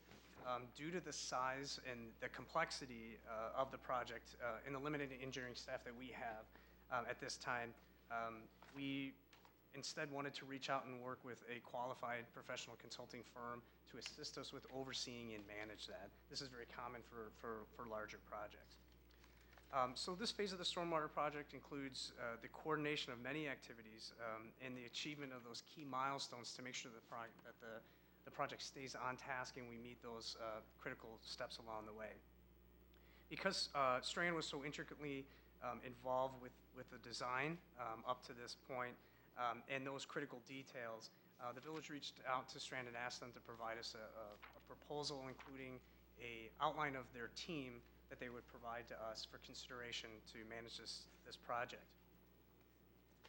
So on the slide in front of you here, these are some of the resident engineering service that we asked their team to provide to us. And this would involve performing pre-constructions in our weekly meetings, technical reviews of and approval of required submittal documents. Some are more technical than others if there's a specific structure or a pumping station that we need to make sure is approved prior to the purchase. This team would be performing daily observation duties in the development of required inspection documentation that we would need to approve pay requests. Coordination efforts with the contractor on construction progress, our progress meetings, and making sure that, and holding them accountable, making sure that they're meeting those critical milestones. This team would also maintain ongoing project cost spreadsheets, review pay requests, and make recommendations for approval. This will keep us involved with where the dollars are being spent as the project progresses along. They would also be required to evaluate any cost savings opportunities. So as the project is being constructed, the resident engineer would be looking for ways to save costs with the contractor. They would also be assisting staff with public notifications interactions if we've got, as we progress and we do a little bit more work, let's say on Hibbard Road, they would help us to get the word out to the public in regards to that. They would also be involved with developing the final as-built drawings. This is going to be a critical component for the village and for the Park District and for New Trier High School to know where this infrastructure is at. So staff believes that utilizing an experienced resident engineer for this phase of the stormwater project will help ensure, again, that those key milestones are met and that the overall project remains successful. Staff did meet with the resident engineering team, the proposed resident engineering team, and after learning about their approach, their experience level, we feel confident that they'll be able to meet the recommendations. So for this reason, staff is recommending for your consideration approving Resolution R75, 2022, approving an extension. This would be an extension to the Master Professional Service Agreement that the village currently has. This was approved in February 28th of 2017 for an amount not to exceed $665,800 for resident engineering services to be performed over a period of 2 years. This would be for the rest of 22 and then going into 23 for the North of Willow Stormwater Storage Project. With that, I'd be happy to answer any questions you might have. Now we'll start down on this side. Okay. I just had one question. Does liability fall if something goes awry, since we're handing this over? Maybe this is a question for you, Peter, to Strand, since they're having such oversight on the project? Meaning, like, they're covering a lot of large items that could have repercussions if gone poorly. Does some of that liability pass off over to Strand? Let me look at the contract and then I'll Okay. give you a specific answer. While you're looking, can I ask another question? Sure. In a little synopsis of the summary, there's a $375,000 that was like resident engineering assigned, I guess, a budget at one point. That would have been like a resident engineering time expected to be spent for this period of 375? Or am I reading something wrong? I think that's for 2022, if I'm not mistaken. I think that's 2022. The bottom of page 103.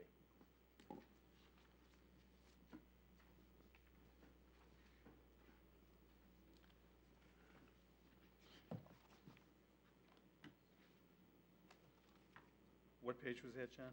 103 of the packet.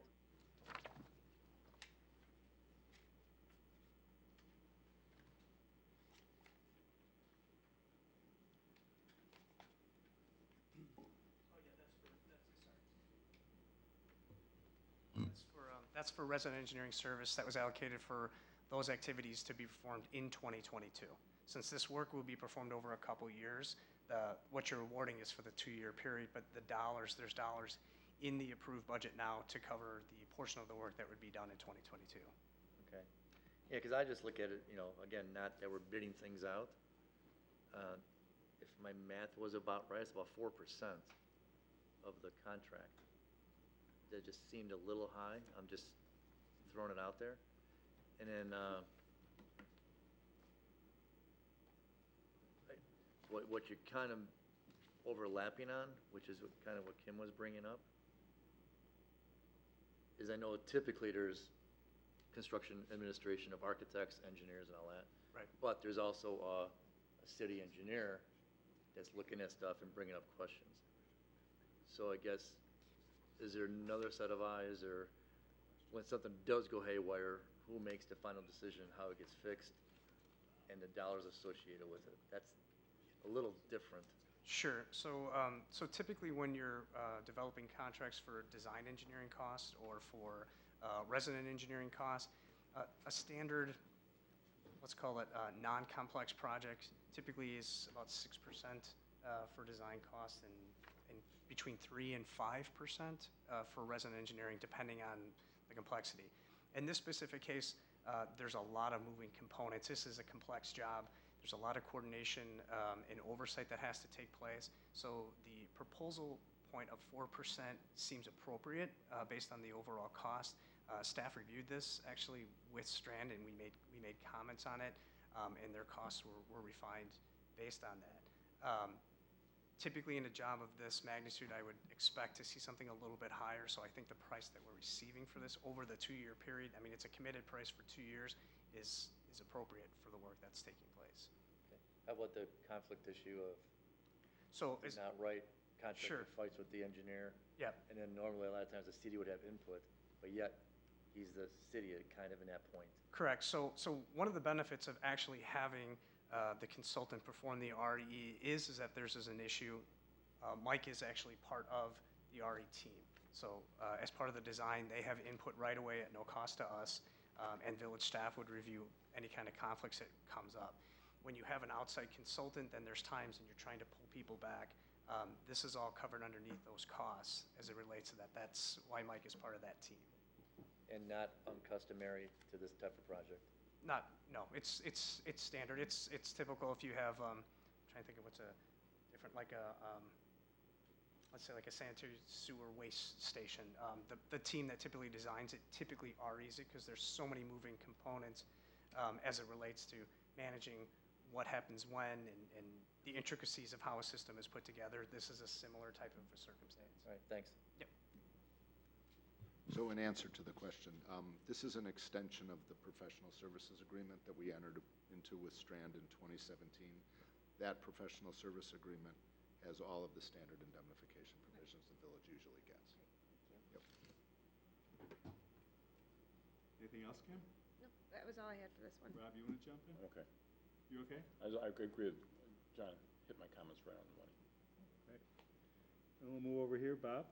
Quick question, Jim. Yep. Okay, so I see the 665, 800 in our page 40, my favorite little spreadsheet. So that's good. And then on page 37, where we list, you know, the stormwater budget and so on and so forth, we have 600,000 in for conveyance projects, design engineering. Is that this? This? So that's. What we're thinking is that when we get into the conveyance, that we'll be able to handle the oversight with staff like most of our other projects. Right, but is that what this is, Chris? Yeah. The 600 is 665, I mean, that's apples and apples. Okay, that's what that is. Okay, and, good, yeah, that's all. I think we're a little different. What Bob is looking at is a line item that says conveyance projects, Design which is not engineering. this project. Right. Design engineering of those conveyance projects is another 600,000.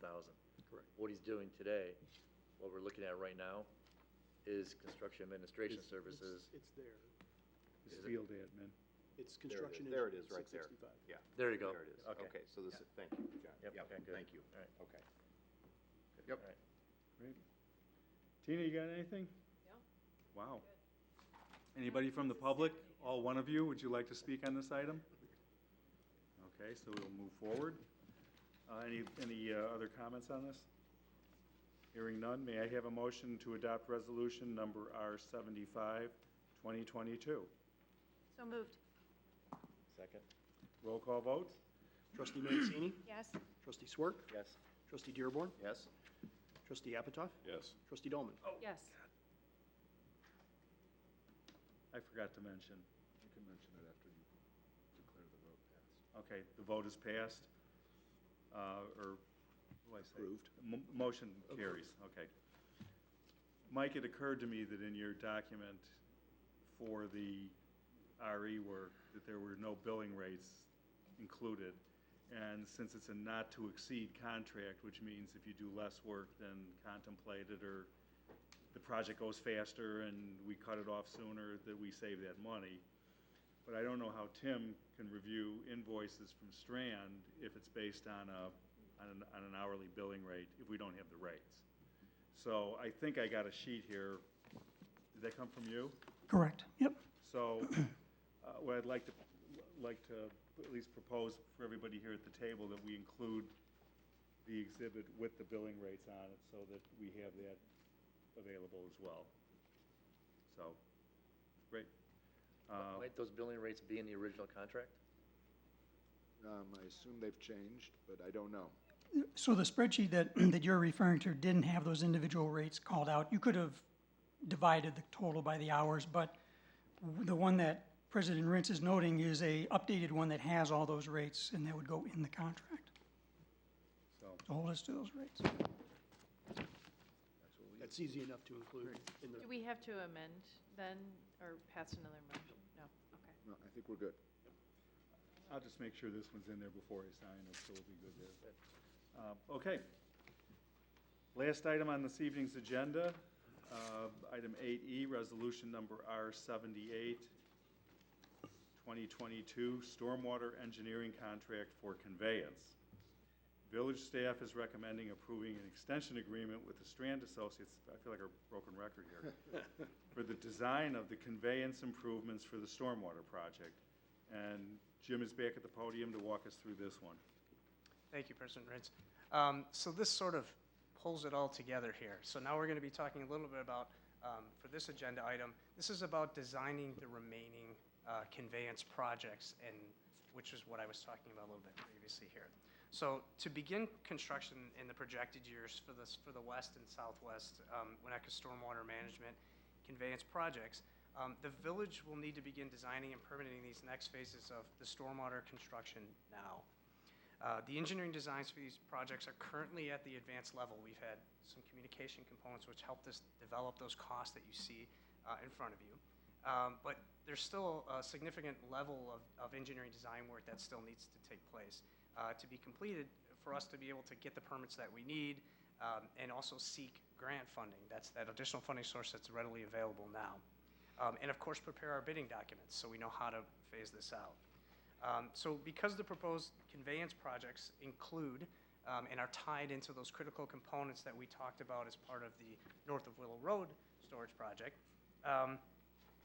and how they perform together, staff approached Strand Associates and asked us to provide a cost proposal to design those remaining components. And by utilizing that same design team, we feel that what we're doing is creating a consistent design team that stays on track with the entire flow, and we're not losing any of the information that we already have versus paying somebody to regather that same information. So for this reason, this proposal is before you this evening. Village is requesting that we move forward or consider moving forward with awarding the contract to start the design. So to put it into perspective here, there's an exhibit on your screen. These are the remaining, with the exception of the project that you awarded tonight, which is the North of Willow Road storage, and the proposed improvements to the Cook County Forest Preserve. All the remaining conveyance project, including the South of Willow conveyance, which includes proposed underground storage near Crow Island School, and then some upstream conveyance of that. Those are located south of Willow Road. There's the Willow Road East conveyance. That's directly underneath Willow Road. There's the component that's called the Tree Street conveyance. These are the larger pipes that tie back to the North of Willow Road stormwater storage project.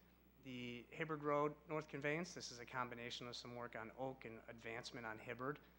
And then there's some additional upstream conveyance projects, including the extension of larger storm sewers up Hibbard, and then into some of those lower areas that just don't have the drainage capabilities right now. So this contract would cover the design of those specific items. So one of the things to consider is why start now? What's our reasoning to want to begin? Well, in the original budget that was approved for 2022, there is little over $3.4 million that has been set aside for the design of these services. In working with Strand, by combining these into one contract, we're able to save a little over $500,000. So we'd be saving $513,000 just by combining this in one. There's some cost savings by performing additional work activities all at the same time versus trying to separate this out. So Strand has provided us a proposal to do all the design work for $2,920,444. This is holding much of the cost that they've prepared before, and we're not reduplicating any of the items that we've done. The consultant, obviously, they're very familiar with the critical design elements. That design team would still be involved. It would still be the same design team. And again, what this does is by starting now, this creates opportunities for us to go after grant assistance for those shovel-ready jobs. So depending on what year we decide to build what project, as long as the plans are designed to an advanced level, we wind up getting additional points for that, which means when there's funding opportunities, we can pursue them right now and actually get them assigned for the projects and elevate them in the overall scheme. It also, by starting now, this creates a long-term collaboration with private utility companies for the relocation of their infrastructure. These upcoming jobs and pipe installations are going to be quite large. And so there's a real possibility that some of the private utility companies, North Shore Gas, Comcast, AT&T, might have to remove or relocate some of their infrastructure. That's required by our franchise agreement, but we want to give them as much advance notice as possible. And by doing this, we're taking the proactive effort to work collaboratively with them to not be delayed on our end. Of course, we have the advanced knowledge of critical conflicts, so as we start to move forward with these designs, if there's anything that we didn't consider or we determine that there's a conflict, we have the advance notice to try to come up with a solution, whether it's a cost savings measure or modification of the plans, looking for alternatives. By knowing it sooner, it helps us prepare for the long run. Of course, it also provides the ability to better phase projects based on the needs and funding, and Trustee Dearborn, I think that's right in line with where you're going. So by knowing what each individual phase is, or if I shrink a phase to a smaller amount and I utilize the funding that I have, this will help set that roadmap for it. And of course, we're going to have that advanced knowledge of what the actual cost is for these projects. As we finalize these down, the contingency can be reduced, and it provides us a more clear understanding of what the overall stormwater budget would be. And of course, by moving forward now, this also keeps us in compliance with our IGA agreement with District 36 for that future stormwater storage that I showed near the Crow Island School. They're moving forward with their conceptual design on there, and so by designing this now, this would be one of the first critical components we work on. I believe they're looking to do advancements in 2024 for some of their build-out. This would prepare us to be able to start to do that storage in 2023. So there's a lot of good benefits by moving forward with it at that time. So based on that, what we feel is it's a good effort to start to move forward to kind of fill in those gaps of the things and the costs that we don't know. So staff is asking for your consideration in approving the resolution R78-2022. Again, this would be approving an additional extension of the master service agreement, similar to the RE, for a price not to exceed $2,920,440 for engineering design services for the proposed stormwater conveyance improvements, with the design work being performed over a 2-year period. This is going to take a little time to develop. It's quite complex. So there'll be a lot that's done in 22, but a lot of the finite stuff will happen in 23, with the exception of the Crow Island. In this agreement also there's an extension of further services if needed for an amount not to exceed $40,000. This is similar to what we've done with other agreements, and we utilize those funds. For example, if there's a grant opportunity, we can work with Strand and draw down from that amount to have them help us prepare the applications, seek funding, and help us move forward with that. So with that, I answer any questions you might have. Any questions for Jim on this item? I have a question. Jim, back to our spreadsheet. Yep. Where is all this on the spreadsheet? The 2 million? It's in the bottom. But what items? I see engineering 4.7 million. You said the original cost was 3.4 million. original budget. I'm just trying to piece this back all together. So the original 3 million, that came out of the approved 5-year capital plan by adding those numbers together. That's where we had anticipated the I'm sorry, I'm gonna go back in my slide. 3.4? Yeah, 3.4 million. But where is that on the spreadsheet? I don't think we added that 3.4 to the spreadsheet. I think we included the 2.9. 4.7 to 2.9. So on the spreadsheet, in the engineering section, it was 4.7 million, council approved in 2020. We have committed cost of 1.8 million and then remaining budget of 2.9 million, but we'll have to double check if that reflects the $500,000 savings. I guess I don't know where the 3.4 million, the original budget amount for design services, 3.4 million. We have 4.7 in there, and maybe this is. Well, that 4.7, that's for the whole project. So this is Okay. for the remaining conveyance portion of the engineering. So wait a minute. What's that? If you look at the numbers, 2.9, 1.8, and 665 should total out or be close to that 4.7 number. 2.9, 1.8, and 6. Well, the 2.9 and the 1.8 total up to the 4.7 million. Okay. And then the construction management for the storage is the 665. Right. So that was presented separately. Okay, the 665 I get is separate. I guess I'm trying to see where the cost savings, by lumping this all together, where the cost savings are reflected in here. I mean, it looks like we are spending 4.7 million, which was the original budget. Oh, the 665 wasn't part of it. No, I'm not looking at the 665. Oh, okay. I'm looking at the 2.9 and the 1.8, which adds up to 4.7. 4.7. That was the original engineering, but you're saying that we're saving 500,000 by doing this. Well, The chart is updated June 21st. Yeah. So this is the 2.9 is what we're proposed for the conveyance now, and the 1.8 was already committed. Right. No, I understand that, but Yeah. we had 4.7 in the original budget.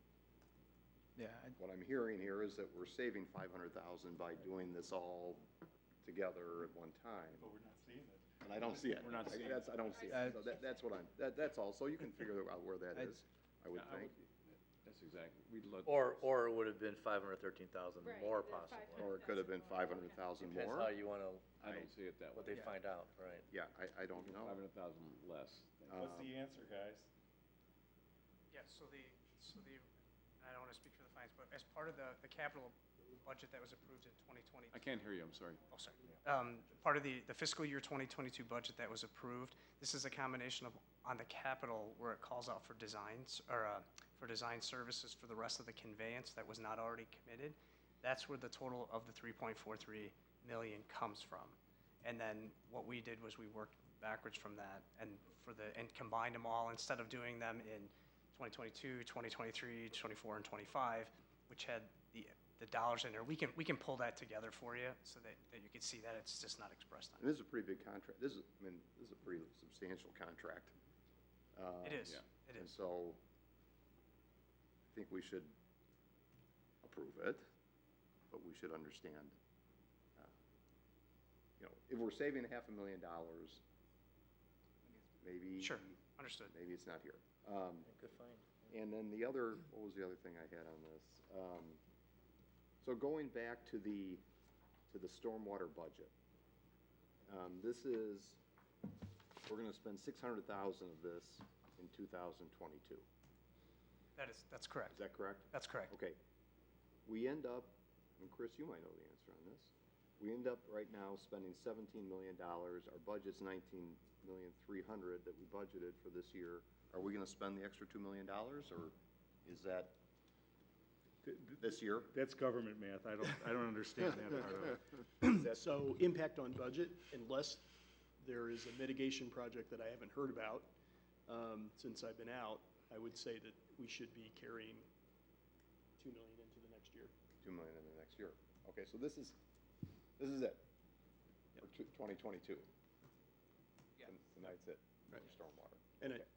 and just I don't have the capital plan in front of me, but my sense is the disconnect is between what is laid out in the 5-year capital plan versus what's been put into this tracking sheet. We need to make sure that those are reconciled so that it's shown clearly where the variance is.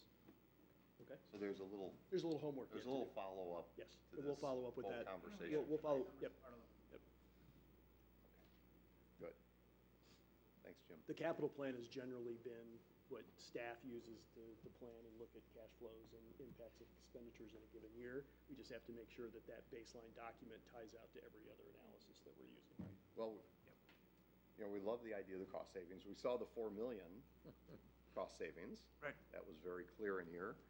And we've seen the grants. That's really nice to see. They're good. And if there's another $500,000 that we're not seeing, maybe that would be nice too. Tim will vet that out for us. I think that's important. Yeah. I mean, I'd like to know before, I mean, what is Jerry Maguire, show me the money, show me the savings? Show So 'em. you want to wait to vote?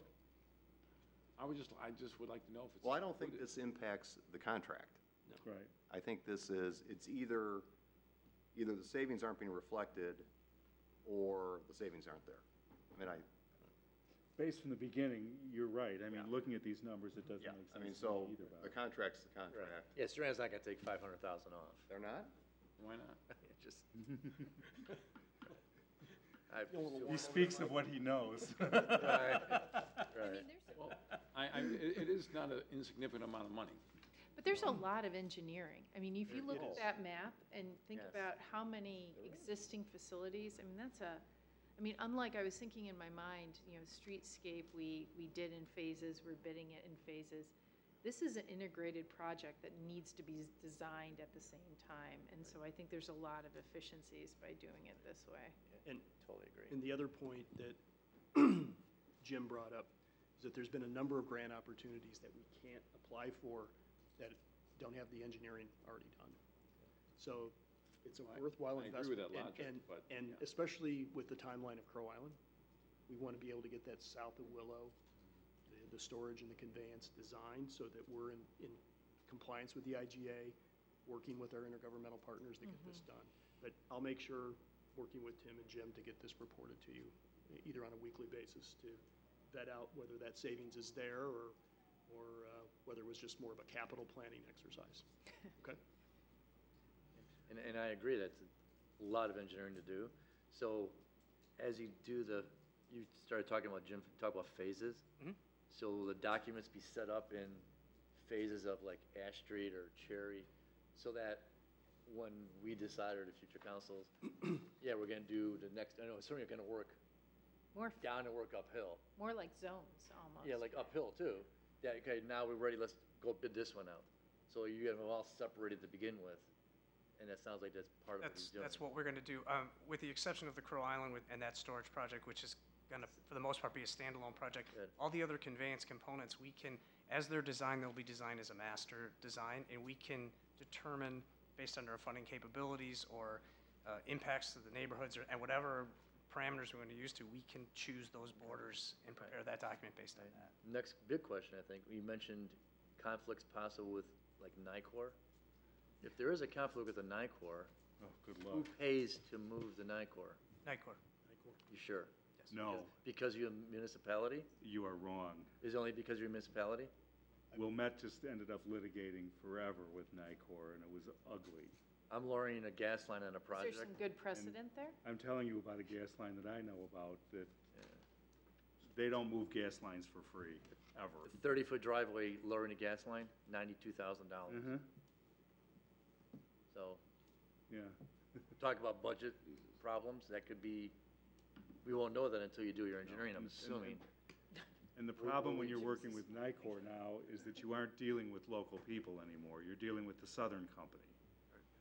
So you're dealing sometimes with foreign nationals that don't even know where Winnetka is on the map.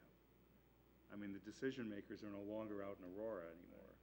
And it's really, really hard to, and their policies have changed profoundly over the last 5 So years. that could be a budget thing down It's a the road. contingency.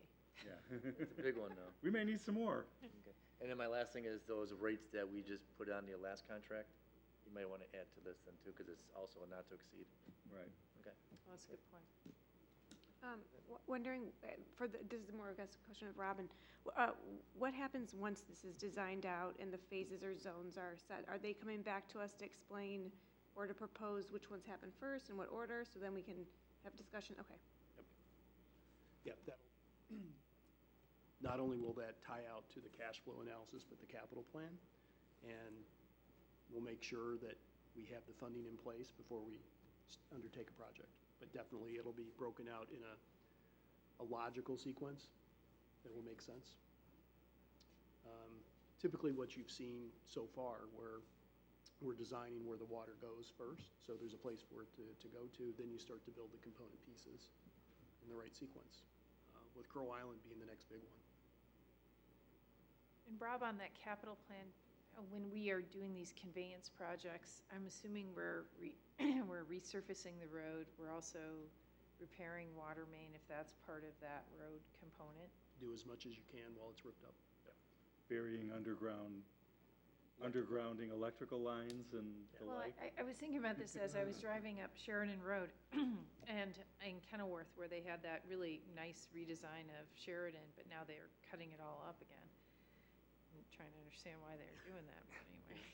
Okay. Yeah, you want to try to get as much infrastructure done at once, so you don't have to do it again. Yeah, I know the director of Water Electric, Brian Keys, there's a lot of sections that are rated very high on these areas where we're going to be doing conveyance at, and so, yes, we'll be definitely coordinating with them. That's the benefit of doing that. Looking ahead on this, Jim, would we end up with one contractor for all the conveyance projects? Or would that be bid out to, could you end up with 2 or 3 doing different, sections, or how do we do this? For the conveyance projects on it, we would probably bid those out. Depending on how we phase this, if it made sense. How you bundle them? Somebody was here, how we bundle it, yeah, we could consider it. But with these kinds of programs, we'd probably want to, if we get them advanced far enough early on, we could go out to bid and really test the market, really see where things are at.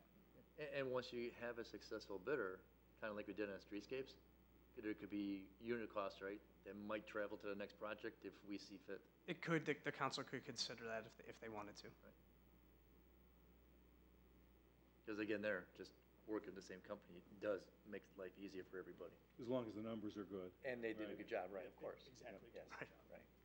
Yeah, and I'm really glad that at least we have got our head wrapped around that idea, because it does actually work to our financial benefit if you can get these continuation contracts and lock them in. Look, we went what, 4 years with ALAMP before we had to look at any sort of an increase?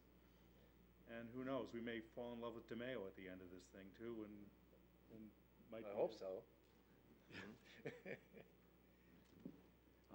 Alls I have is I know you're gonna find that $500,000, everyone. Right. That's important. And the other one is, as we bucket, if we are gonna bucket work, I assume the design work's gonna have to be done up front either way. So if we bucket, it'll just be saving the implementation part. Okay. Yep. All right. Any comments, Tom? Sure, yeah. All right, well, we finally get to hear from a resident. Tom Brown, Hampton Air Road, where the wood chips flow. Bob, I think your point's absolutely the right point. This thing's being sold as a great cost savings of $500,000, but you don't see that hardwired into the project. We just saw a new consulting contract be introduced for $600,000. I'm not sure why that wasn't anticipated at the outset. I'm sure there's a good backstory to that, but suddenly we're layering on costs that we now have services we need. When you get a chance at the savings and you haven't hardwired it into the solution, I don't know what happens at this point if you guys go forward, and then later they come back 2 weeks later and say, gosh, that 500,000, is all, I can't understand how it ever came up with that. Are you locked into that now, approving this, or are you, if you don't get your $500,000 savings, what happens at this point? Well, I think the issue, Tom, is that Jim was working off of a budgeting document for our comprehensive village budget, which is our capital improvement plan. And it doesn't always speak directly to the numbers that we have in any specific project. Because it's a 5-year overview, and you're looking down the road saying, we're gonna spend $100 grand here and $500 grand here. It's a little bit more of an exact science than a dartboard. but it still has that guessing game component to it. So if you're working off of numbers that were in the capital plan, they might not foot to the actual project plan budget to the penny. And I saw the same thing. If we don't have the 500 grand in there, it doesn't matter anyway, because the budget is still balanced. I mean, the project budget is still balanced, meaning that we've accounted for all of the services and the work with a contingency to make sure that we can cover all that.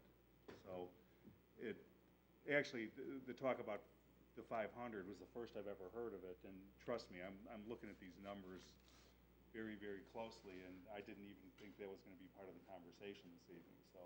You know, I hope that's right, because, on these big projects where you got a gazillion numbers that are thrown around time and time again as part of a narrative and never really nailed down, you come late to the party and say, gosh, whatever happened to that thing? I hope you guys have it nailed down. Thank you. The other point on this, Tom, and I go back to this cash flow analysis that we talked about earlier. I think that's a document that's going to keep our perspective on this entire thing if it starts running away on us. I mean, because this, I think you came in after our discussion on this, I believe. This is a 4 or 5 year project, and we don't have yet they have it. I don't know that we have a flushed out 5-year funding game plan on this. And so, we're building in inflation.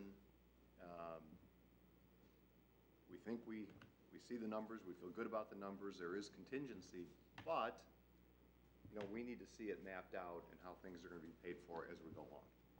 And, hopefully that 79 million is a good number, and it's probably going to be 81 million or what, but hopefully it won't be. No, don't even say that. I know. Don't even go there. Hopefully it's not going to be a couple 80 is the standard magic deviations number. beyond that. Right. That's what we have to be careful of. And that's what our contingency's for, to make sure that we've got a little wiggle room and can absorb some of those changes. Like we did on this one, there's $3 million. Right. We needed to balance the budget. Well, at least we had it. Yeah. And the good news now is we can keep an eye on that bottom line contingency number and track it every time we make a commitment. So that we know that's our comfort level. And to me, the 7 million on what's left of the actual, I think we're talking 7 million on 50 million of 57. work. So it's a pretty nice little cushion there for a predictable component of the project, so. Thank you, good comments, Tim. Yeah. All right, well, let's see what we got here then. Public commented, so I can close that. Last thoughts? Did we vote on that? No. Not on this yet? Not yet. Oh, okay. You want to vote? I do want to vote. I do too, I want to go home. Okay, this is resolution number R78, 2022. May I have a motion to adopt that? Yes. Motion approved. I got a second here. Whatever way. Kim, you're second. I'm reading over here and, sorry. Roll call vote. Trustee Swerk. Yes. Trustee Mancini. Trustee Apatow. Yes. Trustee Dahlman. Yes. Trustee Dearborn. Yes. That motion carries, thank you. Item number 9, old business, there is none. Item 10, new business, there is none. Appointments, none tonight, but I'm working on a couple. Item 12, closed session, there is none this evening. And item 13, adjournment. May I have a motion to adjourn? So moved. Voice vote, all those in favor? Aye. Aye. Opposed? We stand adjourned. Thanks, guys. That was some serious number moving. Hey, Tom, how's your project going up there in Hubbard Woods? I mean, have you had follow-up? Okay.